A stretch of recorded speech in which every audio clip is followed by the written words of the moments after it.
નમસ્કાર, આપ જોઈ રહ્યા છો નેશન પ્લસ ન્યૂઝ. હું છું આપની સાથે વિભિક્ષા પરમાર.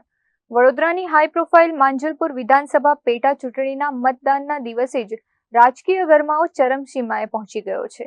હાલ મતદાન પ્રક્રિયા ચાલી રહી છે તે દરમિયાન મતદાન મથકની બહાર જ ભાજપ અને કોંગ્રેસના કાર્યકર્તાઓ સામસામે આવી ગયા હતા. માંજલપુર પેટા ચૂંટણીના મતદાન દરમિયાન ભાજપ અને કોંગ્રેસના કાર્યકરો આમને સામને આવી જતા ઘર્ષણની સ્થિતિ સર્જાઈ હતી. બંને પક્ષના કાર્યકરો વચ્ચે તીખી બોલાચાલી અને ચકમક ઝરતા વાતાવરણ તંગ બની ગયું હતું. કોંગ્રેસે ભાજપ પર ચૂંટણી આચાર સંહિતાના ઉલ્લંઘનનો ગંભીર આક્ષેપ કર્યો છે.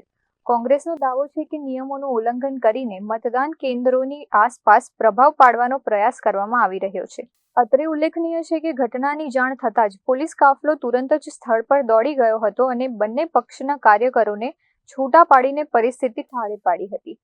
ઘર્ષણ અને આક્ષેપ પ્રત્યાક્ષેપ વચ્ચે હાલ મતદાન પ્રક્રિયા ચાલુ રાખવામાં આવી છે. તંત્ર દ્વારા પરિસ્થિતિ પર સતત નજર રાખવામાં આવી રહી છે.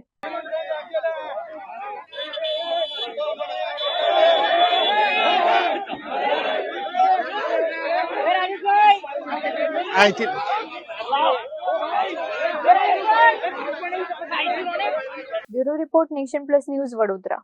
સમાચારોના સતત અપડેટ મેળવવા માટે અમારી નેશન પ્લસ ન્યૂઝની યુટ્યુબ ચેનલને સબસ્ક્રાઇબ કરો, બેલ આઇકન દબાવો અને જોડાયેલા રહો ફેસબુક, ઇન્સ્ટાગ્રામ અને ટ્વિટર પર.